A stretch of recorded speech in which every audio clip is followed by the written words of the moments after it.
Alors, bonjour à tous et merci de vous joindre à nous aujourd'hui. Je m'appelle Jasmine Avi, je suis la directrice générale de Save Your Skin Foundation. Je vous souhaite la bienvenue au webinaire aujourd'hui qui passera en revue les dernières nouvelles, les principaux enseignements, les données cliniques et les autres mises à jour présentées à la conférence canadienne sur le mélanome qui a eu lieu la semaine dernière à Alberta. Alors, nous avons l'honneur d'accueillir notre très estimé Dr. Michael Smiley. Je passerai la parole à Cathy dans quelques instants, mais tout d'abord quelques précisions logistiques. Tous les participants au webinaire d'aujourd'hui seront en mode écoute uniquement pendant la durée de la session. Si nous avons le temps, il y aura une partie questions-réponses à la fin de la présentation. Pour poser une question, veuillez taper dans le panneau Q&A accessible en bas de votre écran. N'hésitez pas de poser des questions au long de la présentation et nous essaierons d'y répondre dans la dernière partie. Si vous avez des questions qui n'obtiennent pas de réponse, nous vous contacterons pour vous donner une réponse et discuter avec vous après le webinaire. Cette session sera enregistrée et pourra être visionnée en anglais et en français sur le site de la Save Your Skin Foundation et sur notre chaîne YouTube. Nous enverrons l'enregistrement à tous ceux qui se sont inscrits. Pour ceux et celles qui voudraient entendre cette présentation en français, veuillez simplement cliquer sur l'icône Interprétation au bas de votre écran et sélectionnez le français. Par défaut, vous entendrez l'interprète à 90 du volume et l'audio original à 20 du volume. Si vous souhaitez déactiver ou réactiver le son d'origine, cliquez sur l'option Couper le son d'origine, Mute Original Audio.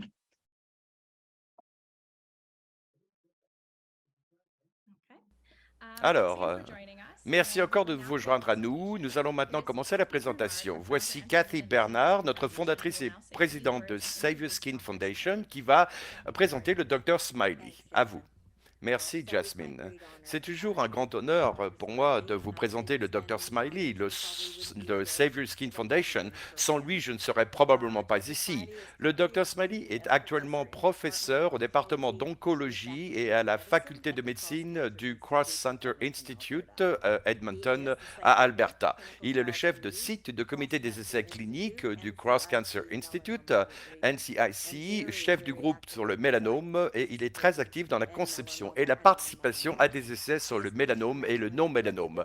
Il a joué un rôle déterminant dans le développement de nouveaux médicaments pour le mélanome et le non-mélanome, et il s'est occupé de plusieurs réseaux nationaux sur le mélanome et a organisé des conférences nationales au Canada.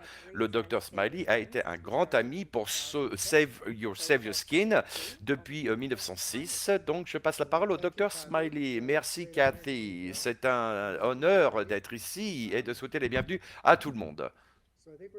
Je pense que nous allons commencer à partager l'écran, si vous êtes d'accord. Alors, tout va bien? D'accord. Ce fut donc un honneur de participer à la 17e réunion canadienne sur le mélanome. Et cela a commencé dans les 1995-96, comme la réunion canadienne de l'Ouest sur le mélanome.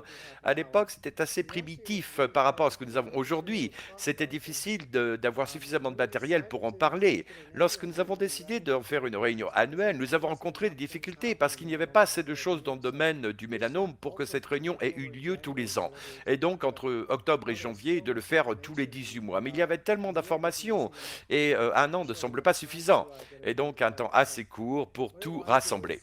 Donc, ce que je voudrais faire, c'est passer en revue l'histoire du mélanome où nous en étions avant 2010 et les progrès réalisés et puis mettre en perspective ce qui a été présenté à la conférence avec ce que nous sommes devenus, où nous en sommes et ce que nous allons devenir.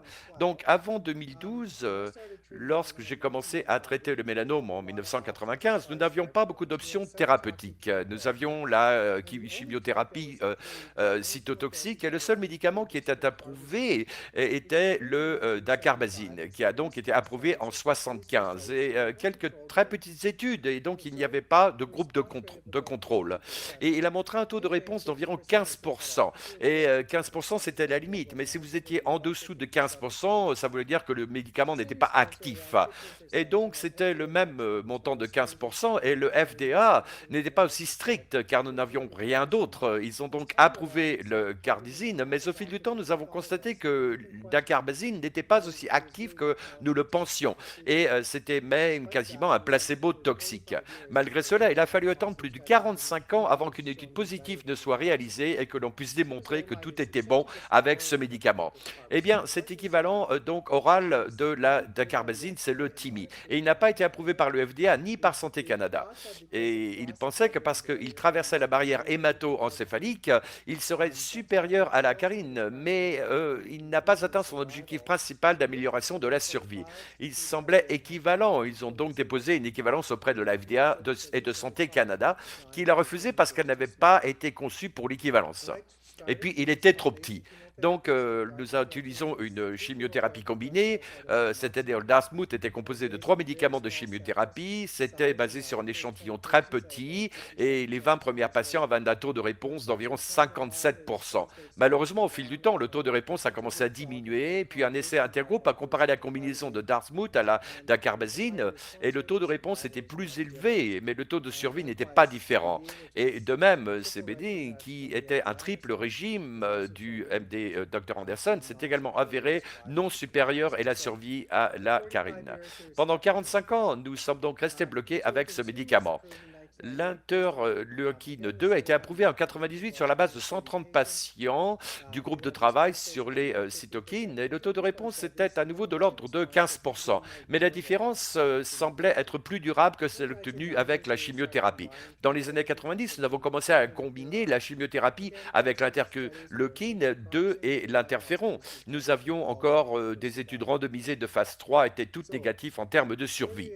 Alors, pendant les 48-40 années qui se sont écoulées entre 75 et 2010, la norme de soins dans un centre universitaire a toujours été un essai clinique. Le mélanome était une tumeur très difficile à traiter. On estimait qu'il était intrinsèquement résistant à tous les médicaments de chimiothérapie. Et à l'époque, l'immunothérapie par l'interféron ou l'interleukine 2 n'avait pas permis d'obtenir un taux de survie global constant. Il s'agissait donc d'un essai qui donnait vraiment à réfléchir. Il a été publié en 2008.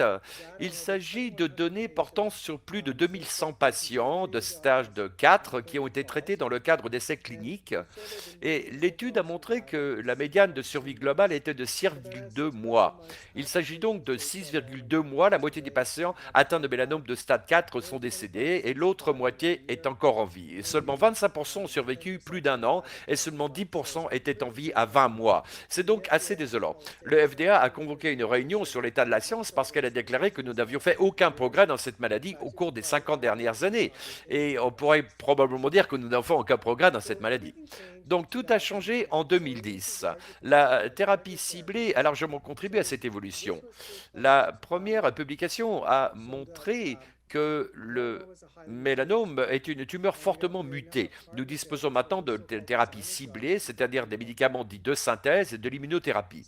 Si vous regardez les médicaments dont nous disposons aujourd'hui, vous verrez qu'en 1975, nous avions la dacarbazine, puis l'interleukine 2 à haute dose, puis notre premier contrôle, c'était LA4, notre premier inhibiteur de point de contrôle, l'ipilimumab, et notre première thérapie ciblée ont été approuvées en 2011. C'était en fin de compte en 2010. Et donc, nous avons eu des médicaments combinés, puis la combinaison de PD1, et ensuite nous avons eu PD1 plus CTLA, qui est un vaccin oncolytique. Il n'a été approuvé que par le FDA, et les essais de phase 3 a été négatifs. Il est donc peu probable qu'il soit approuvé au Canada. L'autorisation pourrait également être retirée aux États-Unis en fonction de la décision du FDA. Et le nouveau venu, dont je vous parlerai plus tard, le TIB et le trithérapie. Donc, pardon, je voulais juste montrer cela. La survie globale à 6 ans est aujourd'hui d'environ 50%. Nous sommes donc passés de moins de, en 1975, si vous regardez les médicaments chimiothérapiques, la survie à 5 ans était inférieure à 5% et la moyenne se situait autour de 2 à 3%. Aujourd'hui, elle est de 50%. Donc, dans les mises à jour du CMC, là, pour ceux qui plaidoient pour le cancer, la thérapie ciblée, l'immunothérapie, comment séquencer ces médicaments, le petit nouveau, les trois jambes, le mélanome oculaire et le microbiome. Bien entendu, tout le monde connaît Cathy, car elle est présidente de cette réunion. Cathy a été une personne incroyable, et lorsque je suis rentré dans l'une des réunions, Marcus Butler m'a dit, Marie, tu vas sauver tout pour la fin. Elle est incroyable. Et donc, elle a fait tellement pour la défense du cancer, et je pense qu'une grande partie de ce que fait Cathy se fait en coulisses. Il arrive souvent qu'ils essaient de défaire des médicaments et qu'ils refusent de les financer. Cathy se bat pour nous et elle obtient toujours un financement pour nos médicaments afin que les patients atteints de mélanome puissent y avoir accès. Cathy a fait deux exposés, elle a ouvert la réunion et elle a également fait partie d'un groupe de discussion sur la thérapie. Nous savons que le mélanome est le cancer le plus muté de tous les cancers. Il a donc une charge mutationnelle tumorale très élevée, mais nous pensons que la plupart de ces mutations ne sont qu'un bruit de fond. Elles n'ont pas d'importance clinique pour la croissance de la cellule cancéreuse. Mais il y a quelques mutations clés que nous appelons des mutations motrices. Et vous ne voyez presque toujours qu'une seule mutation pilote par cellule. Donc, si on peut identifier une mutation pilote et concevoir un médicament qui élimine la protéine ou l'enzyme mutée, on devrait pouvoir obtenir des taux de réponse élevés. Donc, si vous considérez certaines des mutations clés, je pense que la plus importante dont les gens parlent est la mutation BA. Certains des 40 à 45% des patients au Canada ont une mutation B plus élevée dans certaines régions, comme dans une sorte de latitude plus septentrionale où l'on a une exposition intermittente au soleil. Et les mutations NRS sont présentes dans 15% des cas, et les mutations NF1 sont assez intéressantes. Elles sont d'environ 14% et un type rare de mélanome appelé mélanome desmoplastique qui ressemble essentiellement à un tissu cicatriciel qui présente une incidence très élevée de mutation NF1 et il semble être le plus sensible à la thérapie anti-PD1, donc à l'immunothérapie. C'est donc c'est très intéressant. Et puis la voie PI3 kinase est également fortement mutée mélanome, absence de P10, qui est un gène suppresseur de tumeur. Et puis le promoteur TURP, et puis les voies de kinase indépendante CYC qui sont impliquées dans la croissance du mélanome à travers Optum muté. Et puis dans le mélanome oculaire, les mutations GAQ et GA11 sont présentes dans environ 85% des molécules des mélanomes oculaires. Pardon. Donc nous avons 4 mutations ciblées que les gens ont réussi à bloquer. Les mutations du kit C sont présentes dans les mélanomes oculaires, ou pardon, les mélanomes muqueux, les mélanomes indigènes. Si vous avez une mutation C, vous pouvez envisager des inhibiteurs de ces kits tels que l'imanitinib, le dasatinib ou le nilotinib. Bien que ces médicaments n'aient jamais été approuvés au Canada, maintenant qu'ils ne figurent plus sur la liste des médicaments onéreux, eh bien, ils sont à notre disposition. Nous n'avons pas besoin d'avoir des privilèges de directeur parce qu'il y a des versions génériques de ces médicaments. Ils sont donc assez bon marché, nous pouvons y accéder et les patients hospitalisés qui ont des mutations du kit C. Le deuxième est les mutations NAS. Nous avons aussi les inhibiteurs de MEK, mais ils n'ont pas vraiment réussi à cibler les mutations NAS. Les mutations NF1 dont nous avons déjà parlé sont présentes à grande prépondérance dans le mélanome desmoplastique et semblent très sensibles à l'immunothérapie PD1.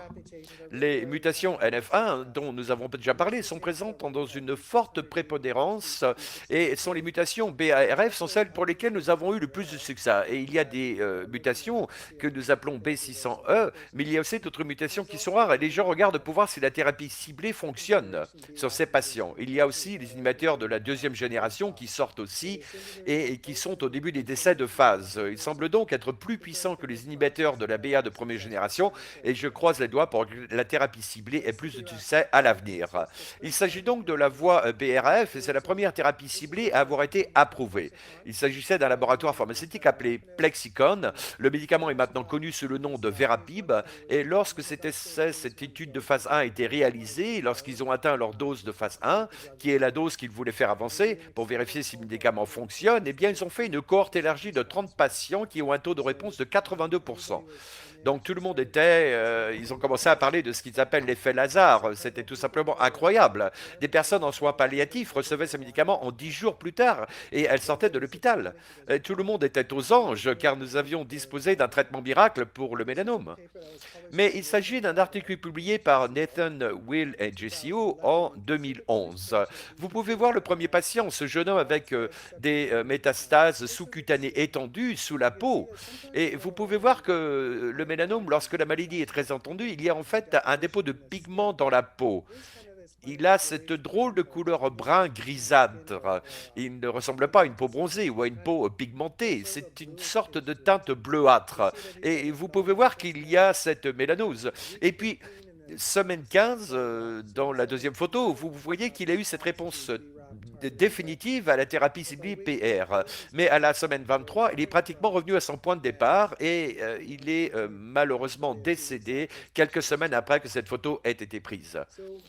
Donc, beaucoup de travaux, en particulier lors de cette réunion, se concentrent sur la résistance aux médicaments et sur la manière de surmonter la résistance à la thérapie d'inhibition de la BAP. Et il y a deux voies principales. Il y a une progression dépendante de la ME et la seconde voie est indépendante de la ME. Je dis toujours aux patients que cette voie est un peu comme des dominos, c'est-à-dire qu'une voie active la suivante, puis la suivante et encore la suivante. Vous voyez donc le BRAP activé qui pousse les cellules à croître et à ne pas passer par la profondeur de la cellule de programme. La plupart des résistances se produisent en contournant la voie de résistance. La plupart des résistances se produisent donc en BA muté. Et donc ils ont donc cherché à savoir ce qui se passerait si on ajoutait un inhibiteur et nous avons alors constaté que non seulement nous obtenions des résultats de réponse plus élevés, une survie plus longue, mais aussi moins de toxicité, surtout la toxicité cutanée. Il existe donc trois essais randomisés, Cobram, Combibi et Columbus. Et l'essai Columbus est le plus récent à avoir été approuvé. Je voudrais donc passer un peu de temps à parler de l'essai Columbus et de ce qu'il a signifié pour la thérapie. Il s'agit donc d'une étude Cannabis. Comme je l'ai dit, ils étaient les derniers à la course, donc c'était un peu plus difficile parce que toutes ces autres thérapies ciblées étaient en train d'être approuvées. Ils ont donc examiné la thérapie ciblée INQUAB par rapport à INCAR parce qu'ils n'ont pas eu une approbation par Santé Canada pour l'INOP en agent unique. Mais vous pouvez remarquer que la dose la plus basse est de 300 mg. Il s'agit de la dose maximum tolérée en monothérapie. Et donc, vous le combinez avec un inhibiteur de l'AME, vous pouvez en faire un peu plus, comme 50% de médicaments. Et en plus, BIB était le bras de contrôle. Et le critère d'évaluation principal était la survie sans progression. Et donc, d'un examen central indépendant en aveugle. Tous les scanners ont été envoyés à l'examen central et ont été examinés de manière indépendante. Il s'agit donc d'une progression à 5 ans d'une survie sans cancer. Vous pouvez donc voir qu'elle est clairement en faveur de la thérapie d'accommodation. Donc 22,9 mois à 5 ans contre 19,3 contre 12,2 pour le BIB. Si vous regardez les survies globales, environ un tiers des patients obtiennent une survie globale à long terme. Donc 33,6 avec l'association de 23,5 pour l'encorafenib et 16,9 pour l'agent unique BE qui était le contrôle à l'époque. Et donc, si vous constatez le résumé des essais de thérapie ciblée, vous verrez que nous avons trois options à utiliser. Les gens se demandent alors si l'une est meilleure que l'autre. Le Columbus suscite un certain enthousiasme, car l'encorofenib a une très longue durée de vie d'environ 23 jours. Et donc, contrairement à un inhibiteur de BAF qui a une durée de vie très courte, l'encorafenib offre la possibilité de bloquer complètement le récepteur BOP. Donc, au début, si vous regardez la progression de la médiane, la survie globale semble un peu meilleure. Ça va de 33,6 contre 25,6 avec un tatra de d'Efrabenib contre 22,3. Mais si l'on regarde la survie globale à 5 ans, elle est à peu près la même entre les trois schémas. Je pense donc que lorsque vous choisissez un schéma, celui-ci présente une toxicité cutanée incroyable. Et comme le disait David Ho, lorsque vous êtes sous BM et cobimetinib, il dit à ses patients qu'ils doivent vivre comme une partie de BAM. Vous devez éviter le soleil parce que votre peau est très photosensibilisée et vous pouvez même attraper un coup de soleil à travers le pare-brise où le soleil réfléchit par la neige. Et le MBBI, le défrafenib, eh bien le problème c'est que le pyrexie ou la fièvre. Si vous regardez l'essai Columbus, vous verrez peut-être un peu plus de nausées et il y a une augmentation. Ils ont constaté une augmentation de la toxicité oculaire. On peut se demander si c'est réel ou pas, ou si c'est simplement parce que l'essai a imposé des évaluations ophtalmologiques régulières. Mais il semble que ce soit un peu mieux toléré. C'est ce que disent les gens. Voici donc la médiane de survie globale. Encore une fois, je pense qu'il s'agit de l'étude la plus importante et nous avons passé du temps sur cette étude à discuter des nouveaux critères d'évaluation. Et cette étude a vraiment été analysée jusqu'à la mort, mais je pense qu'il s'agit probablement de l'étude la plus importante dans le domaine du mélanome à ce jour. Et certainement au cours de mes 25 dernières années de carrière, nous avons eu une grande participation à cet essai. Il s'agit de l'essai le plus important auquel j'ai participé. Il s'agissait du point de contrôle 6-7. Cette fois-ci, nous avons un inhibiteur de PD, le nivolumab, ipilimumab, a été le premier point de contrôle que nous avons eu. Et c'est un inhibiteur de CTLA4. Il faut donc comprendre que ces médicaments agissent selon les mécanismes d'action différents. L'ipilimumab agit en phase d'amorçage, ça dit donc dans le ganglion lymphatique. C'est là que les antigènes des cellules tumorales ont présenté aux cellules immunitaires dans le ganglion lymphatique. Les cellules immunitaires commencent à se multiplier. Elles quittent le ganglion lymphatique et se dirigent vers la tumeur. Le DP1 fonctionne comme un joueur de ligne dans le match de football. Ils sont dans les tranchées. Ils travaillent donc au niveau de la tumeur. Et quand les cellules T sont activées, la cellule immunitaire, dès que vous l'allumez, vous devez l'éteindre. Dès que la cellule immunitaire est activée, elle commence à se désactiver et qu'elle fait en produisant des points de contrôle. Donc le CTLA4 produit les ganglions lymphatiques et le PD1 est exprimé au niveau de la tumeur. Alors lorsque l'on observe une forte expansion de PD1 sur les cellules T, on sait qu'elles ont été activées. Vous verrez d'autres points de contrôle tels que TIM3 et LEC3 dont nous parlerons plus tard. Il s'agit donc d'un essai entre l'inivolumab, l'ipilimumab. Je dirais que les oncologues médicaux ne sont pas des savants, hein, que ce sont deux bons médicaments et que la combinaison des deux doit être meilleure qu'un seul médicament. Elle a été comparée à Nevo par rapport à l'IPI. Malheureusement, le principal critère d'évaluation de cet essai était la survie sans progression. Mais il s'agissait vraiment de comparer les deux groupes contenant du Nevo à l'EPI.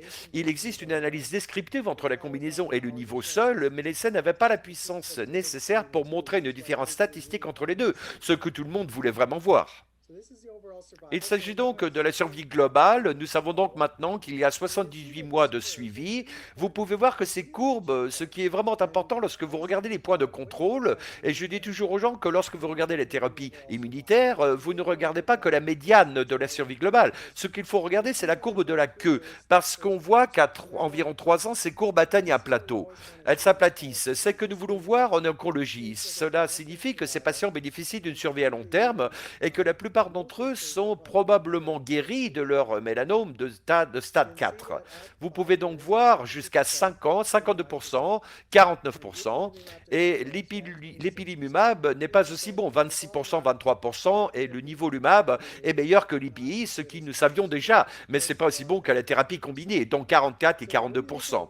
Donc quand on regarde la survie globale, si l'on suit les courbes de survie assez longtemps, nous ne sommes pas des tortues, hein. C'est après 50 ans, ces courbes vont toutes tomber à zéro. Et donc, ce que vous voulez, et beaucoup de gens regardent ça maintenant, ce sont ces patients qui sont en vie à 5 ans et qui meurent après 3, 4 ou 5 ans. Est-ce qu'elles meurent du mélanome ou est-ce qu'elles meurent d'autres causes, comme d'autres conditions médicales? Si vous considérez les survies spécifiques au mélanome, et cela ne concerne que les personnes qui meurent d'un mélanome, vous verrez que ces courbes s'aplatissent assez bien pour la thérapie combinée. Alors 57 contre 56, 50 contre 48, 30 contre 27, cela confirme que vous n'avez pas de cancer à 5 ans. Il est donc peu probable que vous mouriez d'un mélanome si vous êtes en vie à 5 ans. Il s'agit donc de la survie globale en fonction de la meilleure réponse. Nous savons que les patients qui obtiennent une réponse complète s'en sortent bien. Donc, si vous recevez l'ipilimumab et le nivolumab, et qu'au bout de 4 ou 3 mois, vous obtenez une première évaluation indiquant qu'il n'y a plus de cancer, c'est ce que nous appelons une réponse complète. Nous savons que ces résultats sont stables et que votre survie à long terme est excellente. Donc, les répondeurs complets à 5 ans, 88%, 79% pour les répondeurs partiels. Beaucoup de ces répondeurs partiels sont probablement, certains d'entre eux sont certainement des réponses complètes, mais parfois, sur l'imagerie de la tumeur, tout ne disparaît pas. Et parfois, si vous avez fait une biopsie de cette tumeur, faites un PET scan, vous verrez que ces tumeurs sont mortes.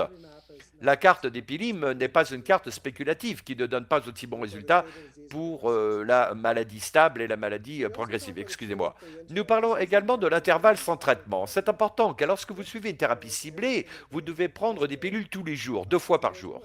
Et il n'y a aucune preuve qu'ils peuvent réellement arrêter ces pilules. Nous disons donc simplement aux patients qu'ils doivent prendre les pilules tant qu'ils les tolèrent ou tant qu'elles sont efficaces. Il s'agit donc de l'intervalle sans traitement. L'intervalle sans traitement est le temps qui s'écoule entre la fin de la première thérapie et le début de la suivante. Vous pouvez donc voir que si le niveau IPI est de 27,6 mois, le niveau est de 2,3 mois et l'IPI est de 1,9 mois. Donc, si nous considérons les patients en vie sans traitement à 6,5 ans, on constate une fois de plus la supériorité de la combinaison.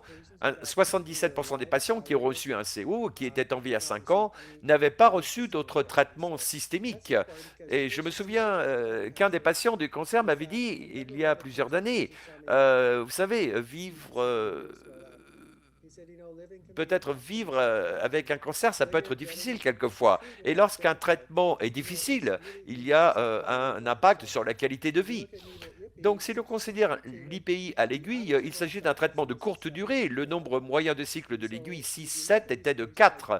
Ainsi, si vous regardez ces patients, comme ceux qui sont en vie, 77% d'entre eux n'ont jamais reçu d'autres traitements. Niveau est assez impressionnant, avec 69%, et EP n'est pas aussi bon avec 43%. Donc, en résumé, je pense que cette vérification ne fait qu'accentuer le fait que l'essai aussi 7 est aussi impressionnant que la première fois que nous avons vu l'analyse des personnes.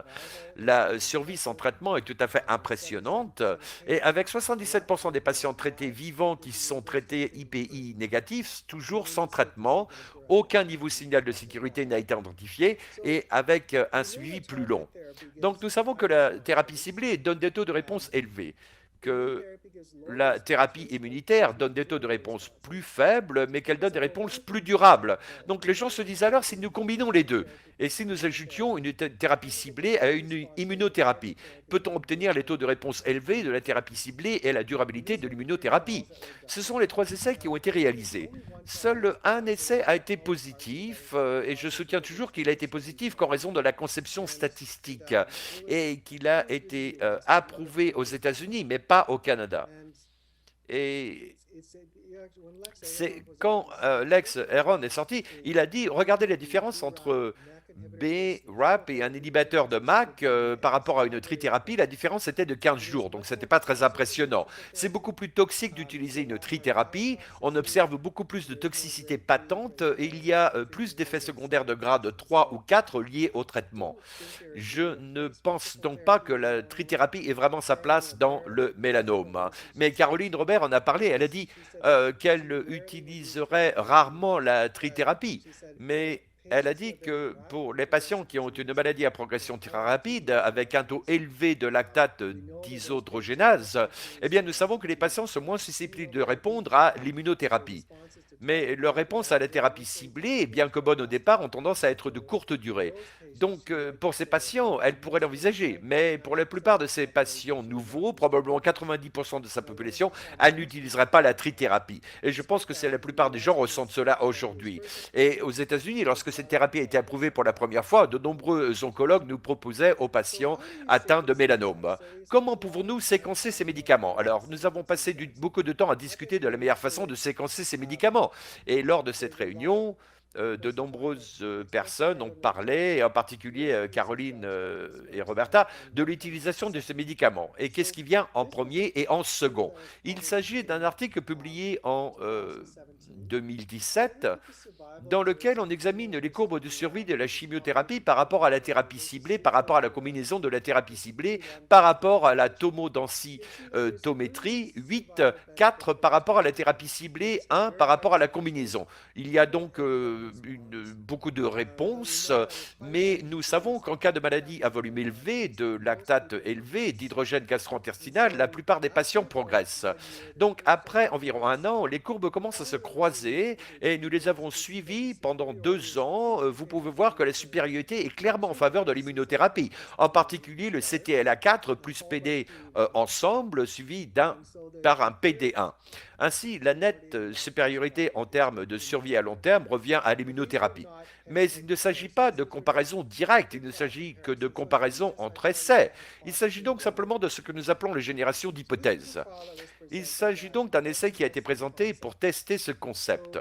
Nous savons que la thérapie ciblée a un taux de réponse élevé. Les patients ont été randomisés entre la thérapie ciblée, le TIB, plus le TIB jusqu'à ce que la maladie progresse et l'IPI inégal jusqu'à ce que la maladie progresse. Le critère d'évaluation principal était la survie globale. RB a reçu une immunothérapie combinée, l'ipilimumab et le niveau lumab, qui était donc la grande critique des essais triplés précédents, était qu'ils utilisaient des inhibiteurs de MEK comme bras de contrôle. Plus tard, les gens sont revenus à la charge en disant que ce n'est vraiment pas la norme de soins en 2022.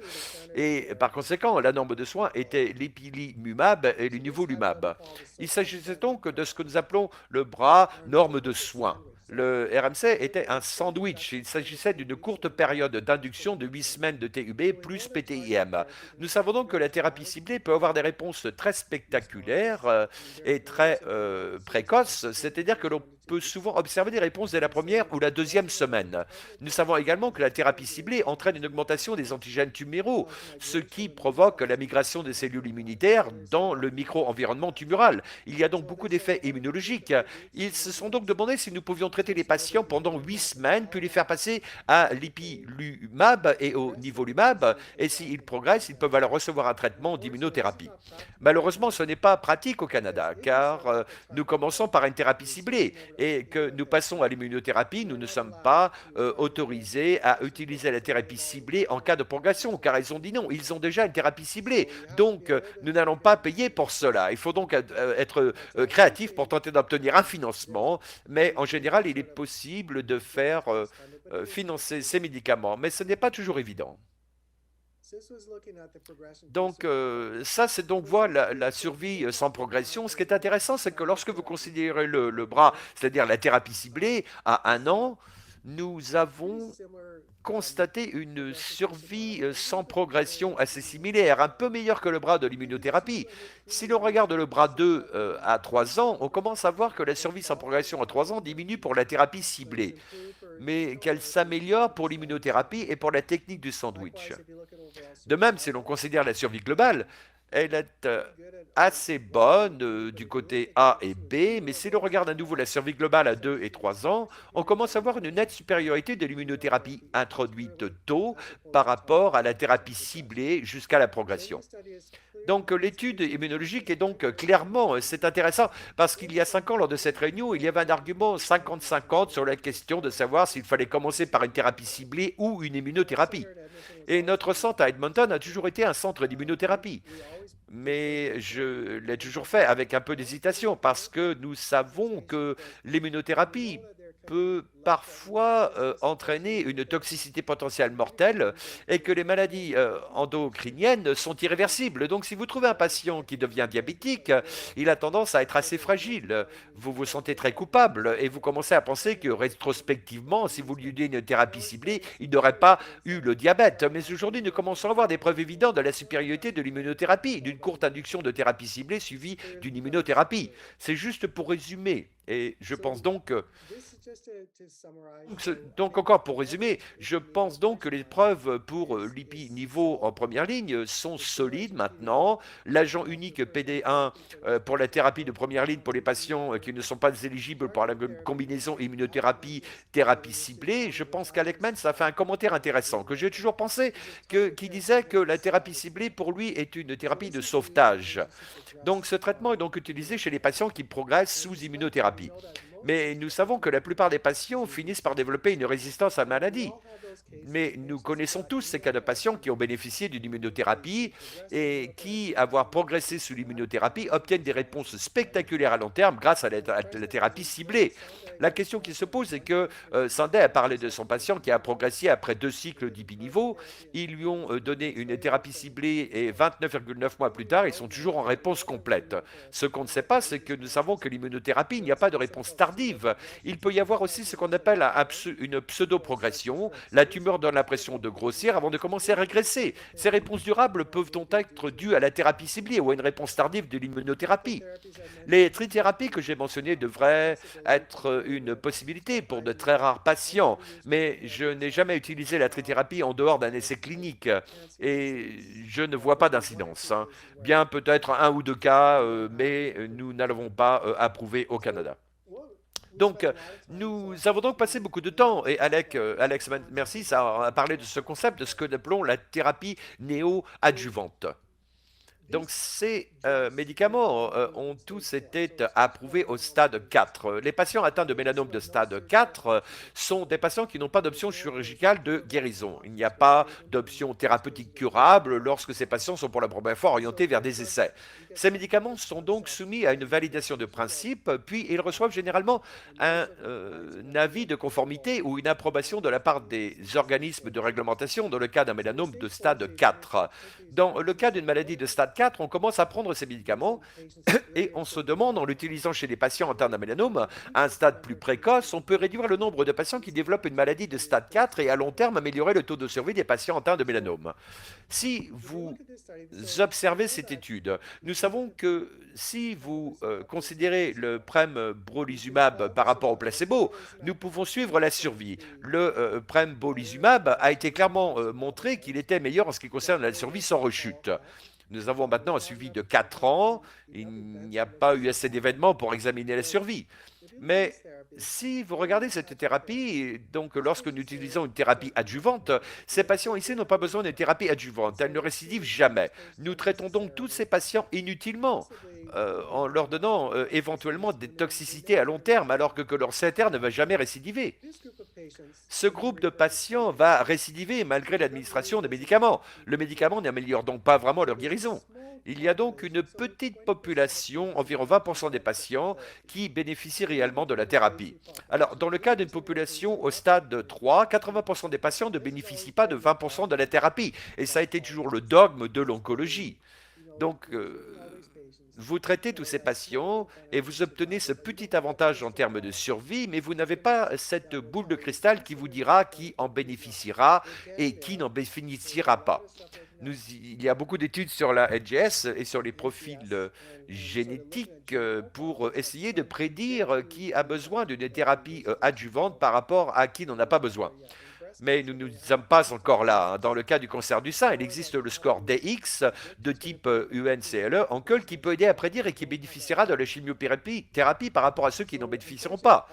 Donc, ce n'est malheureusement tous les patients sont traités. Cette thérapie n'est pas bon marché, hein. Elle coûte une centaine de milliers d'euros, de dollars par an. C'est beaucoup de temps pour les patients qui doivent se rendre à la clinique toutes les 4 semaines ou toutes les 3 semaines en fonction de ce que vous utilisez. Il y a de nombreux scanners tous les 3 mois. Existe-t-il un autre moyen? Et si nous administrions l'immunothérapie avant le traitement plutôt qu'après la chirurgie? C'est ce qu'on appelle le traitement néo-adjuvant. Et donc les avantages sont donc un traitement plus court et un pronostic adapté. Il s'agit donc de patients qui ont eu un mélanome et qui rechutent avec une maladie macroscopique ou un ganglion lymphatique palpable. Et donc, si vous avez un mélanome dans le bras, vous avez une grosseur dans les selles, la biopsie révèle qu'il s'agit d'un mélanome. C'est pourquoi nous parlons de maladie macroscopique ou adénopathie palpable. Ce qu'il demande, c'est que si nous donnons un traitement avant les chirurgies, la norme de soins actuelle, s'il n'y a pas de signe de métastase, est une dissection complète des ganglions lymphatiques. Et si nous donnions un traitement plus court, nous pourrions voir si le traitement fonctionne. Et s'il ne fonctionne pas, nous aurions la possibilité de passer à autre chose. Donc, on commence avec l'immunothérapie, ne fonctionne pas, vous pouvez passer une thérapie ciblée. Les inconvénients, c'est que certains patients peuvent progresser. Et c'est parfois des métastases à distance. Et c'est plus toxique avec les thérapies combinées. Il a été également démontré que la thérapie néoadjuvante peut réduire la fréquence des interventions chirurgicales pour les patients. Donc, si l'on prélève un ganglion lymphatique, on l'appelle le ganglion lymphatique index, si l'on prend le plus gros ganglion lymphatique, on y place une bille et qu'on lui administre une immunothérapie, des essais suggèrent que les patients qui obtiennent une réponse pathologique majeure pourraient ne pas avoir besoin d'une dissection complète du ganglion lymphatique. Et la dissection complète des ganglions lymphatiques dans le bras n'est pas si mauvaise. Mais dans l'aine, il y a environ 60% de ce que nous appelons la morbidité. Il s'agit soit d'un lymphodème, soit d'une infection de la plaie après l'opération ou d'une rupture de la plaie. Donc la morbidité associée à une dissection de l'aine est donc importante. Mais il y a toujours un risque de lymphodème, de douleurs chroniques permanentes, d'engourdissement, de neuropathie. Donc si l'on peut éviter la chirurgie, c'est une bonne chose. Cela nous permet également de tester de nouveaux médicaments. On peut donc tester ces médicaments. Il est plus rapide et moins coûteux de voir si ces nouveaux médicaments sont bénéfiques ou non. Il s'agit donc d'un essai antérieur qui a été réalisé. C'est un peu plus ancien, mais ça montre que si vous obtenez une réponse complète, que la chance d'obtenir une réponse complète est meilleure avec la combinaison monothérapie qu'avec la multithérapie. La norme de soins pour l'avenir est donc l'IPI. L'ipilimumab est donc administré à raison d'1 mg par kilo contre 3 pour le Niva et 3 contre 1. Donc, si vous considérez les réponses pathologiques, ceci est présenté par Christian Blanc au PANIL, vous pouvez voir que le taux de réponse globale est de 71%, ce qui est assez impressionnant. Nous avions environ 58% de patients avec une maladie métastatique et le taux de réponse pathologique est de 61%. Donc 50% des patients ont obtenu une réponse pathologique complète. Lorsqu'ils ont retiré le ganglion lymphatique index, ils n'ont trouvé aucune trace de cancer. Et ces patients, s'ils sont suivis pendant 2 ans, ont d'excellents résultats. Il est très rare qu'il y ait une récidive après 2 ans ou une réponse quasi pathologique. C'est-à-dire qu'il y a 10% ou moins de cellules tumorales viables et qu'il y a une réponse partielle, puis certains patients n'ont pas de réponse et d'autres progressent. Il s'agit donc de l'étude de Prado dont j'ai parlé plus tôt. Les patients dont le CR pathologique était proche du CR pathologique, il s'agit d'une étude de phase 2 et n'ont pas subi de dissection complète des ganglions lymphatiques, ont été soumis à des échographies cellulaires toutes les 12 semaines et si vous voyez leur suivi à 2 ans est excellente. Donc pour ceux qui ont une réponse partielle, ils ont une dissection totale du lymphome et n'ont pas reçu d'autres thérapies adjuvantes et ceux qui n'ont pas eu de réponse ont eu une dissection totale du lymphome. Ils ont soit continué avec le nivolumab, soit ils ont une radiothérapie ou une thérapie ciblée. Ces patients n'ont reçu que 2 cycles, soit 6 semaines de traitement, et au Canada, entre le moment où vous voyez un chirurgien et celui où vous êtes opéré, il peut s'écouler entre 6 et 8 semaines. Et donc, de toute façon, et ça avec la Covid, c'est probablement un peu plus long. Donc, il n'y avait pas vraiment ce n'était pas vraiment pour retarder la chirurgie. Il s'agit donc de 2 cycles avant l'opération et vous obtenez votre index et ensuite vous avez pu juger, donc voir ce qu'il s'est passé. Il s'agit donc d'un nouveau venu, le nivolumab, associé au larlatinib. Le nivolumab, nous le savons, et le PD-1. J'ai toujours été un peu sceptique à ce sujet, car lorsque l'on voit l'expression du côté 3 et du PD1 sur les cellules T, on sait que ces cellules T sont très épuisées. Et je n'étais pas très optimiste quant à la possibilité de rajeunir ces cellules T épuisées. Mais cette étude a porté sur le néorib, plus le nivolumab. Ce traitement a été administré en dose fixe, 2 cycles, et le tomodensitométrie pour évaluer la réponse. C'est une autre intervention chirurgicale, et donc il y a une thérapie adjuvante jusqu'à la progression clinique. Alors, vous pouvez voir que le taux de réponse globale était de 79%, la réponse pathologique est donc de 59%, mais contrairement à l'ipilimumab et au nivolumab, la toxicité est beaucoup moins importante, c'est-à-dire qu'il a diminué de 25% sur les grades 3 et 4. Il s'agit donc de schéma d'étude S1801. Il s'agit de patients résécables de style 3B4 randomisés après les chirurgies où un bras était randomisé après la chirurgie, la thérapie adjuvante. Ils ont donc reçu 18 cycles de pembrolizumab. Le deuxième groupe a reçu 3 cycles de pembrolizumab et il y a une chirurgie. Et donc, si l'on considère la survie sans événement, qui était le critère d'évaluation principal, 72% pour le traitement néoadjuvant contre 49% pour le traitement adjuvant était une différence incroyable. Il s'agit d'une différence de 23% entre les deux groupes. Et le suivi est court, il ne dure que 2 ans, pardon. Mais donc un suivi à plus long terme et des études plus importantes montreront si c'est vraiment mieux qu'une thérapie adjuvante. Donc si l'on regarde la survie globale, on peut voir que le hasard racial croise, il n'y a pas de signification statistique, on peut voir qu'il y a une tendance. Et la tendance signifie simplement que ce n'est pas statistiquement significatif, mais ça semble meilleur. Donc avec un suivi plus long, nous espérons voir cette courbe de survie devenir statistiquement significative. Alors, Nous avons donc reçu Origin Segal, un radio-oncologue de Sunnybrook, et j'ai invité Hergé il y a environ 6 ans, et je l'ai invité à Edmonton parce que à l'époque, les patients qui avaient développé des métastases cérébrales et un mélanome avaient un taux de survie épouvantable et une qualité de vie épouvantable. Donc, une étude rétrospective australienne a montré que les patients atteints de métastases cérébrales avaient une survie médiane de 3 à 4 mois, qu'ils soient irradiés ou pas. Et la différence de survie n'est que 1 ou 2 semaines. Et donc la radiothérapie était largement considérée comme un traitement palliatif. Le mélanome est considéré comme une maladie résistante aux radiations. Mais la réaction instinctive pour toute personne atteinte de métastases cérébrales, si elle n'était pas chirurgicalement respectable, était l'irradiation à tous les niveaux. Et la plupart des patients mouraient. Donc c'est une étude ABC, une étude plus ancienne, mais qui vient de nous montrer que l'ITECOM a examiné des patients présentant des métastases cérébrales asymptomatiques d'une taille inférieure, moins de 4 cm, à 4 cm et moins de 4 métastases. Et ils ont été randomisés pour recevoir soit le niveau papy, soit le niveau seul, ou bien les patients présentant une progression ménagée ou IRM sous stéroïdes ont reçu le nivolumab en monothérapie. Je pense qu'il est important d'examiner la survie à 5 ans des patients atteints de métastases cérébrales et traités par aiguille, puis 51%. C'est presque exactement ce que l'on observe avec les maladies systémiques. Et donc la thérapie systémique nous offre donc la possibilité d'obtenir un contrôle à long terme de la maladie, nettement supérieur à celui du niveau, bien meilleur que celui des patients symptomatiques sous stéroïdes.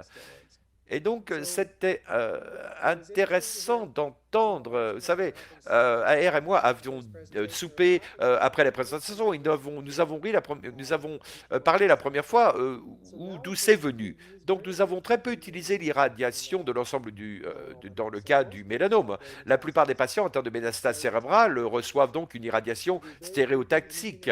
Nous effectuons des examens d'imagerie très fréquents pour suivre les patients. Les patients passent des IRM tous les 3 mois. S'ils présentent de nouvelles lésions ou des lésions évolutives, ils sont soumis à une radiothérapie stéréotaxique. Nous essayons d'éviter l'irradiation de l'ensemble parce qu'elle affecte vraiment les capacités cognitives, surtout si le patient est un survivant à long terme.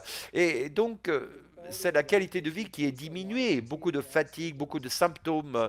Nous essayons donc d'éviter l'irradiation entière, mais malheureusement, dans certains cas, nous ne pouvons pas l'éviter. Alors, où allons-nous? Je pense que les traitements du mélanome de demain, nous ne faisons qu'effleurer la surface des combinaisons d'immunothérapie. Il y a des points de contrôle, il y a probablement au moins plus d'une centaine de points de contrôle. Certains sont agonistes, d'autres antagonistes. Ainsi, si vous activez les points de contrôle, certains d'entre eux stimuleront le système immunitaire, d'autres sont négatifs dans les simulateurs, mais si vous les bloquez, vous pouvez activer le système immunitaire. Il y a le CD40 et tout un tas de CD, il y a un tas de nouveaux points de contrôle que l'on étudie.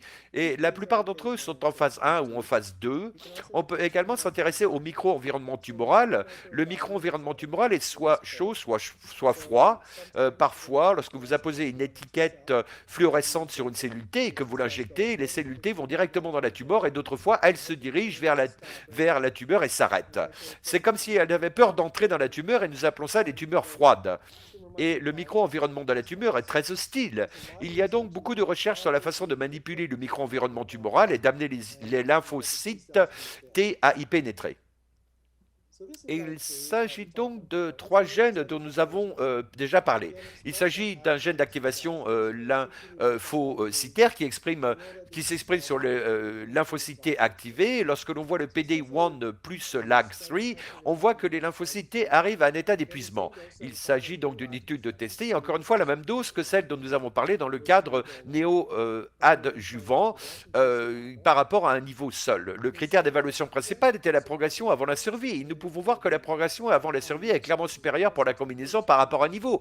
Donc 10,22 mois contre 4,63. Très similaire à ce que nous voyons avec l'épiniveau pour la toxicité qui est bien moindre. La question de survie globale porte sur les patients qui ont PD1, PL1, moins de 1% ou plus de 1%. Donc je pense que tous les sous-groupes semblent bénéficier. Mais il n'y a pas d'indication claire sur les sous-groupes pour lesquels nous devrions l'utiliser. Alors, qu'en est-il du mélanome oculaire? Le mélanome oculaire a toujours été la boîte de Pandore du mélanome. Vous avez fait toutes ces percées dans le domaine du mélanome cutané, mais les patients atteints de mélanome oculaire ont été exclus des essais d'immunothérapie. Ils sont exclus de de presque tous les essais sur le mélanome, parce qu'on estime que le mélanome oculaire est différent, qu'il est plus résistant et qu'il semble ne pas avoir les mêmes réponses immunitaires. Si l'on considère donc un mélanome induit par la peau, c'est-à-dire si l'on obtient un mélanome au dos ou sur une zone exposée au soleil, la charge mutationnelle de la tumeur est généralement très élevée. Ils ont cette signature ultraviolette classique et ils sont peu susceptibles de répondre à l'immunothérapie. Les mélanomes oculaires se situent à l'autre extrémité du spectre. Ils ont une charge mutationnelle tumorale très faible et ils n'ont pas cette signature ultraviolette et ils ne semblent pas répondre aussi bien à l'immunothérapie. Il s'agit donc d'une méta-analyse portant sur les patients atteints de mélanome uvéal métatastique. Vous pouvez voir que la survie est très très faible. Donc, jusqu'à récemment, il n'y a pas vraiment de médicaments capables d'améliorer la survie globale et le mélanome donc uvéal. Nous avons utilisé beaucoup d'immunothérapie chez ces patients, mais ces patients, comme je l'ai dit, étaient exclus. Mais dans le programme d'accès, ils ont été autorisés. Il y a quelques petites études de phase 2 qui suggèrent que l'ipilimumab et le nivolumab ont, pour certains patients, répondront, mais je pense que la survie à long terme est clairement inférieure à ce que nous voyons avec l'immunothérapie. Il s'agit donc d'un nouveau médicament auquel nous avons juste à avoir accès l'année dernière. Il a été présenté par le docteur Marcus Butler. Il s'agit d'un médicament appelé tous au Kimtrac, son nom commercial, Kimtrac. Il y a donc deux études, la phase 2 et l'étude randomisée. Cette étude utilisait ce que l'on appelle un anticorps bispécifique. Il s'agit d'un anticorps qui possède deux sites actifs, de sorte qu'il saisit une cellule T, s'accroche à la cellule tumorale, puis attire une cellule T dans la tumeur. Il s'agit donc d'un anticorps bispécifique. La phase 2 a montré que les réponses encourageantes et durables. Et dans cette étude randomisée, les patients devaient exprimer le GP100, qui est un antigène de différenciation du mélanome. Il devait donc être HLA-O201 positif. Ces patients exprimaient donc le GP100. Il est évident qu'il faut exprimer le GP100 pour ce bispécifique, donc ce qui représente environ 40 à 45% de la population. Ils n'étaient pas autorisés à suivre un traitement systémique antérieur, ni une thérapie dirigée contre le foie, à l'exception d'une intervention chirurgicale. Ils étaient autorisés à avoir un taux de lactate trinogénase élevé. Ils ont été randomisés dans un rapport de 2 à 1 pour recevoir les doses croissantes. Et lorsqu'on administre le tout, on observe un syndrome de libération de cytokines. Mais après environ le 15e jour, après le 3e ou 4e dose, ce syndrome semble s'atténuer. Ils augmentent donc la dose, ils commencent à 20, puis ils passent de 30, puis à 68. Et cela va à l'encontre du choix de l'investigateur. On utilise peu la carine, qui est un placebo. L'ipilimumab ou le pembrolizumab, la majorité des patients l'ont reçu. Et donc, il s'agit de la survie globale, c'est-à-dire un net avantage en termes de survie en faveur du tout. Il est de 21,7 mois contre 16 mois pour le choix de l'investigateur. Donc, ce médicament a été récemment approuvé par Santé Canada et est maintenant disponible pour les patients atteints de mélanome oculaire. Alors, le traitement de première intention est donc le plus bénéfique en termes de survie, mais il est également prouvé que le traitement de deuxième intention est également bénéfique. Tout cela réchauffe le site de la tumeur. Il est donc possible qu'après tout, le traitement par point de contrôle immunitaire soit plus efficace lorsqu'il est administré en première intention. Mais ce n'est qu'une anecdote, et je pense que cet aspect doit être testé de manière plus formelle dans des essais prospectifs. En conclusion, le mélanome UV est une tumeur très difficile à traiter. J'avais toujours l'habitude de respirer profondément lorsque j'avais un patient oculaire métastatique, parce que vous savez que le traitement a peu de chances de réussir. Et aujourd'hui, avec les TEU, nous avons un peu d'espoir pour les patients qui sont GP100 positifs. Donc, la dernière chose dont je voudrais parler, c'est vraiment l'intestin du système immunitaire. Nous avons probablement vu beaucoup de choses de ce que nous appelons le microbiome tumoral. Ainsi, chacun d'entre nous naît en quelque sorte dépourvu de colonisation microbienne. Mais dès sa naissance, il est exposé à un tout nouveau monde microbien. Et c'est dans l'intestin que l'on trouve la plus grande diversité, la plus grande abondance de microbes. Il y a environ 100 000 milliards d'organismes dans notre intestin. Et la plupart des cellules de notre corps sont donc des bactéries. Le génome collectif du microbiote gastro-intestinal est d'environ 100 fois plus important que le génome humain. Chaque individu peuple environ 15% des milliers d'espèces de bactéries intestinales qui ont été décrites. Nous avons donc environ 10 fois plus de gènes dans notre microbiome que nous en avons, et ces bactéries sont la plus grande source d'antigènes pour notre système immunitaire. Et il s'agit en fait d'une relation symbiotique. Ils vivent à nos crochets, ce qui leur permet de se nourrir et d'avoir un endroit chaud pour se développer. Nous ne les nourrissons pas très bien, mais ils obtiennent l'environnement de l'hôte, et grâce à eux, nous obtenons l'adaptation de notre système immunitaire qui prévient des maladies comme le diabète, l'hypertension, et c'est un moteur métabolique très adaptif. Donc, c'est donc une preuve tirée du modèle. Si l'on prend des souris, qu'on leur administre de fortes doses d'antibiotiques et qu'on stérilise leur intestin, on peut faire croître des tumeurs humaines chez ces souris, puis les traiter avec une thérapie de point de contrôle. Ça ne fonctionne pas. Si vous prenez des souris similaires pour leur faire subir la même chose, on les traite donc avec des antibiotiques à haute dose, on stérilise leur intestin, on y fait pousser des tumeurs humaines et on procède à ce qu'on appelle une transplantation fécale. On prend donc la thèse d'une souris qui a déjà répondu à la thérapie, on la donne à manger à la souris, puis on lui administre la thérapie du point de contrôle. Donc il y a de nombreuses recherches qui se sont concentrées sur le microbiome et nous savons que certaines bactéries semblent prédire la réponse. Le Bifidobacterium est associé à une meilleure réponse antitumorale. Et chez les souris, il a été démontré qu'il renforçait l'activation des cellules dendritiques, amélioration des cellules TCD8 spécifiques à la tumeur. Ben, la bactérie pour le virus est donc associée à une amélioration de la thérapie GCTA chez la souris. Comme je l'ai dit, les souris sans germes ou traitées aux antibiotiques n'ont pas répondu à la thérapie CTLA par voie orale et ces PCA ont restauré les réponses T1 dans les ganglions lymphatiques drainant la tumeur. Mais malheureusement, l'utilisation de probiotiques aujourd'hui ne s'est pas révélée bénéfique à ce jour. Lors de ma présentation à Montréal en novembre dernier, on m'a posé la question de savoir si je disais à mes patients de prendre des probiotiques et j'ai répondu par la négative. J'ai dit que selon mon expérience anecdotique, les patients qui semblent prendre des probiotiques semblent avoir plus de toxicité et ne semblent pas s'en sortir mieux. Le docteur Miller de Montréal a dit qu'il avait la même expérience anecdotique, donc nous n'y sommes pas encore. Lors de notre réunion, nous avions un professeur de l'université de Pittsburgh qui a fait un exposé dans lequel il disait que beaucoup de gens voulaient participer à des essais de phase 3, mais il a dit que nous n'étions pas encore. Il a dit que nous n'avions pas assez de microbiome, nous n'en savions pas assez de microbiome. Il pourrait être dangereux d'essayer de le manipuler sans le mieux comprendre, et donc maintenant nous sommes au point, nous pouvons vraiment réaliser ces études randomisées, peu nombreuses, pour prouver que la supplémentation du microbiome est bénéfique. Le nourrir pourrait être plus efficace. C'est ce qu'on appelle les prébiotiques. Donc, si vous prenez soin de votre microbiome et que vous le nourrissez bien, il est peu probable qu'il vous donne une meilleure réponse immunitaire. Donc, évitez les McDonald's, les milkshakes, les chips et mangez des lentilles, des haricots, des légumes, des myrtilles, des choses comme ça. Cela aidera certainement votre microbiome à devenir plus sain. Il s'agit donc de 3 articles publiés dans différentes parties du monde. Ils ont tous montré que certains types de bactéries prédisaient la réponse de l'immunothérapie, mais il s'agit de bactéries différentes. Je pense donc que 99% de ce que nous voyons dans le microbiome, nous ne savons pas d'où il vient. Nous ne savons pas ce qu'est l'ADN. Je pense que nous avons besoin d'en savoir beaucoup plus à ce sujet avant d'entamer les essais de phase 3.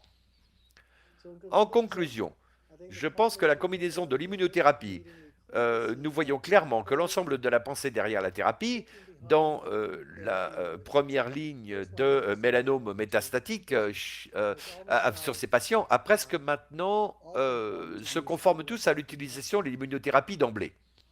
De nouveaux agents en combinaison, tels que le Retib ou le Rotib, qui ont fait des essais de phase 3, plus d'un millier de médicaments immuno-oncologiques sont en cours de développement clinique, impliquant probablement plus de 500 000 patients. Le micro-environnement tumoral est une cible de choix, mais nous ne savons pas encore ce que nous visions. Certaines petites études de phase 2 et de phase 3 n'ont pas réussi à démontrer un bénéfice en termes de survie. Le microbiome intestinal sera, j'en suis sûr, très important à l'avenir. Le traitement du mélanome a atteint un plateau. Donc de 2010 à 2015, nous sommes passés à ce que l'on appelle un traitement révolutionnaire du mélanome. De 2015 à 2023, nous avons atteint un plateau. Nous avons fait très peu de progrès depuis. Peut-être le nivolumab ou d'autres inhibiteurs du côté 3 ou des inhibiteurs de la PD1 nous donnent cette option de survie durable. Mais au avec moins de toxicité. Mais nous n'avons pas encore réussi de grands coups depuis l'étude de 6-7. J'espère donc qu'au cours des prochaines années, je suis assez optimiste sur le fait que d'ici 2025, nous commencerons à avoir plus de résultats, que nous dépasserons les 52% de survie à long terme et que nous commencerons à faire mieux avec cela. Alors, s'il y a des questions, je suis heureux de répondre aux questions de l'auditoire si nous avons le temps. Oui, nous avons le temps et pas mal de questions, Dr. Smiley. Mais je vais commencer par la première question qui nous est parvenue sur le vaccin mRNA, parce qu'il semble y avoir beaucoup de discussions autour de cette combinaison avec une immuno-oncologie déjà existante. Est-ce que vous pouvez nous en parler un petit peu? Oui, ça a été brièvement mentionné lors de la réunion et je pense que c'est encore tôt. C'est BioNTech, c'est la même, donc la biotech, c'est la même société qui a développé le vaccin de Pfizer pour la Covid. Je pense donc que les vaccins ARMN sont très intéressants. Ils existent depuis une dizaine d'années, mais nous n'en sommes qu'au début du développement oncologique des vaccins. Les premiers travaux semblent très prometteurs. Et bien sûr, il y a eu ce communiqué de presse indiquant que les résultats n'ont pas encore été publiés. Ils seront présentés, je pense, à l'AACR. Nous n'avons pas encore vu les résultats. Nous savons simplement qu'ils sont meilleurs que le DP seul, alors qu'il est encore trop tôt, mais c'est prometteur. Je suis un peu sceptique à propos des vaccins, parce que nous avons des vaccins depuis plus de 40 ans, et il n'y a qu'un seul essai de vaccin que je connaisse qui ait été positif dans le cancer de la prostate.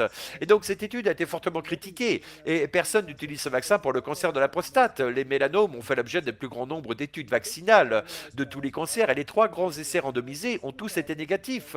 Et en fait, certains de ces essais, il y avait une tendance à ce que les patients aillent moins bien s'ils recevaient le vaccin plutôt qu'un placebo. J'ai donc bon espoir que le vaccin ARN-NM soit efficace avec le PD1, mais je pense que ce n'est pas un nouveau concept. Je pense qu'une étude de phase 2 menée par Schwartz et Truer a examiné le vaccin GP100 associé à l'interleukine 2 a donné de meilleurs résultats que l'interleukine 2 seul. Donc le tout premier essai positif de l'ipilimumab dans le mélanome a donc été l'étude de MDX02. Il s'agissait d'un essai portant sur le vaccin GP100 et l'ipilimumab et d'un essai portant sur l'ipilimumab seul et le vaccin GP100. Nous avions pensé que les patients ayant reçu le vaccin plus l'IPI seraient les meilleurs groupes. Les patients donc étaient randomisés dans une proportion de 3 pour 1 et ce côté n'était pas meilleur que l'ipilimumab seul. En fait, si l'on considère les taux de réponse, la survie n'était pas statistiquement significative, mais elle était un peu moins bonne que celle de l'ipilimumab seul. Et il y a donc plus de toxicité pour l'ipilimumab seul que pour le vaccin GP plus l'ipilimumab.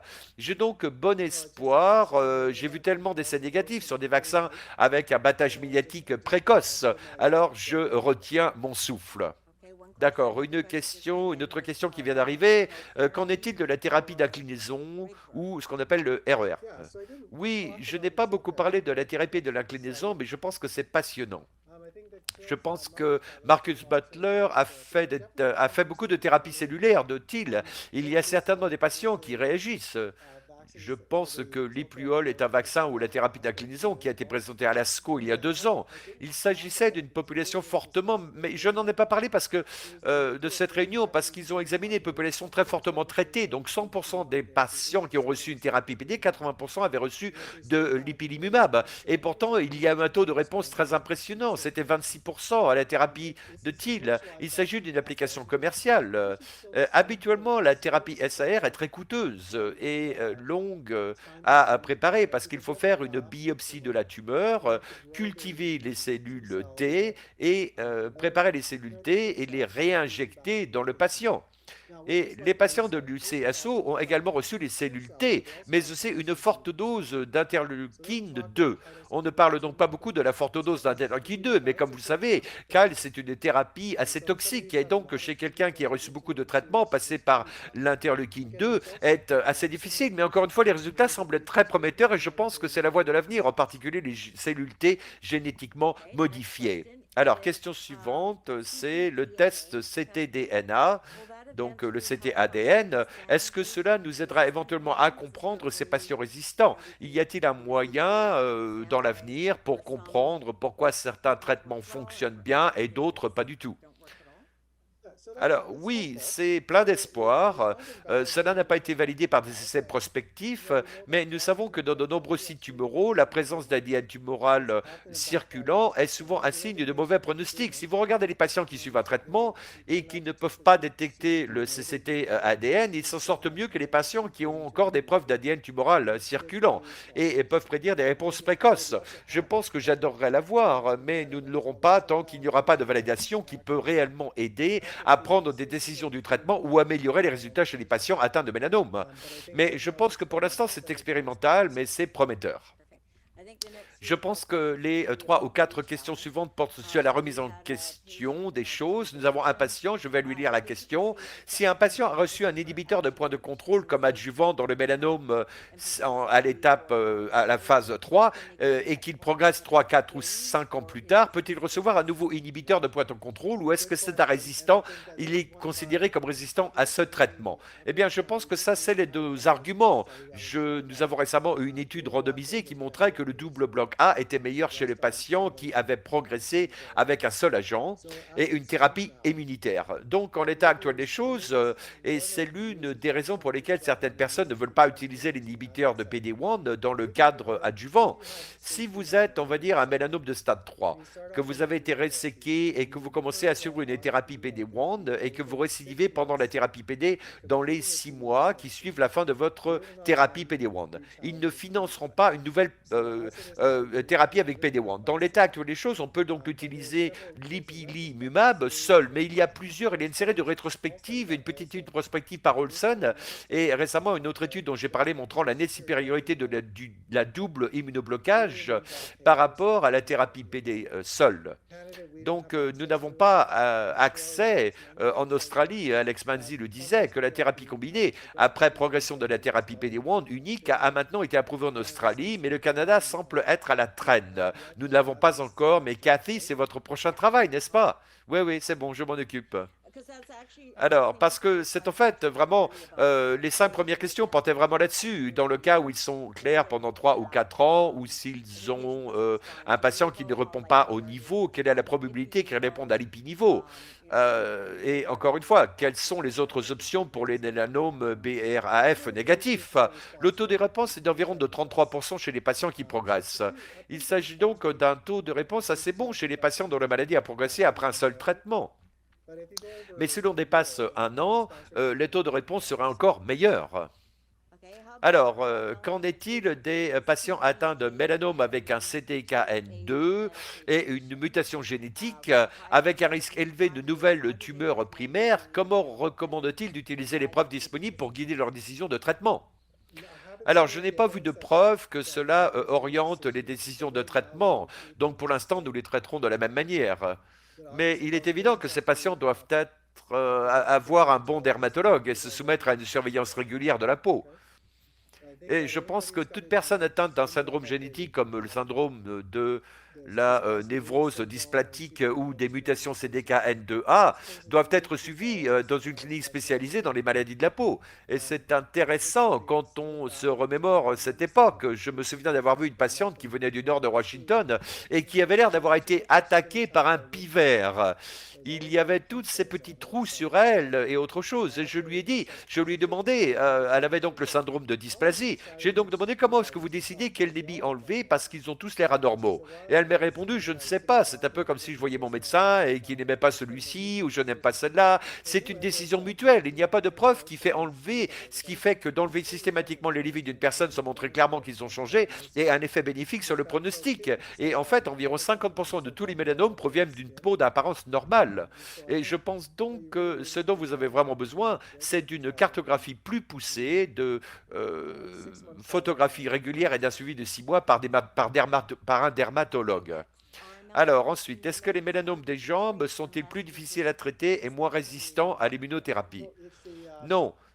C'est le mélanome de la jambe qui n'est pas. C'est un mélanome tronculaire. La tête et le cou sont les pires. Et puis, les mélanomes tronculaires, ce sont les mélanomes des membres, ont toujours un meilleur pronostic parce que euh,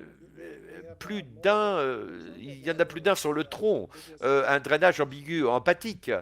en fatigue, pardon. Et puis ceux qui sont sur la jambe, on sait où ils se drainent. Et donc plus facile d'identifier les ganglions lymphatiques. Donc les mélanomes de la tête et du cou sont toujours un peu moins bons. Mais il s'agit en général de mélanomes associés à une exposition chronique au soleil. Et il existe un très bon article publié par Leslie Fletcher il y a environ 8 ans, 8 ou 10 ans, et il a travaillé pour Boris Bastian.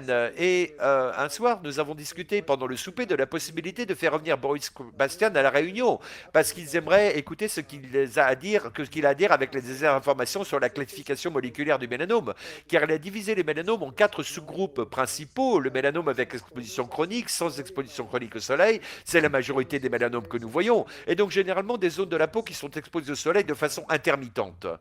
Et c'est généralement une population plus jeune, plus susceptible d'avoir une abrasion. Et puis, il y a le mélanome moléculaire avec des dommages chroniques causés par le soleil. Les mélanomes de la tête et du cou sont généralement situés sur le dos des mains, là où on est le plus exposé au soleil. Et il y a aussi les mélanomes aquatiques et les mélanomes de Titus qui n'ont aucun lien avec le soleil. Il y a aussi certains mélanomes des muqueuses qui n'ont évidemment rien à voir avec le soleil. Ils ont donc tous leur propre profil moléculaire. Et je pense que en ce qui concerne le mélanome des membres, il semble être un peu meilleur que les mélanomes tronculaires et les mélanomes de la tête et du cou. D'accord. Et qu'en est-il de la virologie? Pardon, lequel? Rigvir, Rigvir. Ah, désolé, je ne sais pas ce que c'est. Je ne suis pas au courant. Je ne peux pas répondre à cette question. Et est-ce que l'Avastin est un bon traitement contre l'œdème et l'hématome dû aux métastases cérébrales? Alors, il ne s'agit pas d'un traitement pour l'Avastin, mais d'un contrôle de la toxicité. La principale caractéristique de la radiothérapie stéréotaxique est qu'elle peut provoquer ce qu'on appelle une nécrose radique. C'est le fléau de tous ceux qui traitent les mélanomes. Vous obteniez le MRI et le IRM, pardon, et j'aime beaucoup mieux ça maintenant parce que notre clinique stéréotaxique, comme un couteau gamma, comme une onde gamma, réserve les IRM et fait le suivi tous les 3 mois. Parce que quand je dois le réserver, le radiologue parle de progression. Il y a plus d'œdème. Je me demande s'il s'agit d'une progression ou c'est juste, pardon, c'est quoi, une nécrose due aux radiations. Et donc, ils ont examiné et ils nous disent vraiment, c'est vraiment difficile de s'en occuper parce que quelquefois, cette nécrose radique devient symptomatique. Et dans ce cas, l'avastatine est un bon traitement pour contrôler l'œdème et la nécrose radiative. C'est donc le seul cas où l'avastine est utile. D'accord. Une autre question concernant les essais sur l'herpès réalisés pour le mélanome. Avons-nous l'un d'entre eux? Oui, c'est un virus de l'herpès simplex, génétiquement modifié pour qu'il ne puisse ne pas se répliquer dans le VIV. Ils ont ajouté le GM-SFF et je ne me souviens pas de l'antigène, mais c'est fondamentalement un virus oncolotique, et donc cela remonte à l'époque où John Bell était un virus oncolytique, pardon, et un virologue d'Ottawa. Nous avons parlé du virus oncolytique et il travaillait sur un virus de l'herpès qui affectait le bétail et qui s'attrape sur les lèvres. Il a toujours dit que les cellules cancéreuses avaient atteint l'immortalité et qu'elles l'avaient fait aux dépens du système immunitaire, de sorte qu'elles ne pouvaient pas combattre les infections aussi bien que les cellules normales. Je pense donc que ces virus oncolytiques peuvent être de bons vecteurs. Nous savons que lorsqu'on prend un virus et que l'on y sert de l'ADN pour le rendre plus immunogène, il peut infecter les cellules tumorales et, espérons-le, provoquer une réponse immunitaire plus importante. Mais le TBE et les études de phase 2 ont montré une amélioration de la survie pour les patients ayant reçu une thérapie locale. Mais l'essai randomisé s'est malheureusement avéré négatif. Je ne sais donc pas ce qui adviendra du Québec, mais je doute qu'il soit approuvé au Canada. C'est bon pour la thérapie locale, mais ensuite, il n'y a pas de preuve pour que cela fonctionne mieux que les injections d'interleukine 2 ou rosbenal ou n'importe quoi qui provoque une réponse inflammatoire. Je ne pense pas qu'il sera financé au Canada parce qu'il sera coûteux. Il n'y a pas de preuve qu'il soit meilleur que ce que nous avons actuellement. Est-ce que cela se fait encore, les injections IAO2? Oui, il y a beaucoup de conversations à ce sujet. Claire Temple, qui le fait vraiment, Francis Wright le fait à partir de Toronto, et Sam Salopek le fait à Edmonton. Beaucoup de gens, surtout pour l'entrée, les injections sous local cutanées d'IL2 sont très efficaces. D'accord, je pense que c'est tout. J'ai un commentaire qui dit qu'ils sont heureux de voir le microbiome intestinal devenir un sujet d'intérêt, car il n'était même pas accepté comme une question valable en 2015. Je vous remercie donc d'avoir abordé ce sujet. Je trouve toujours cela intéressant.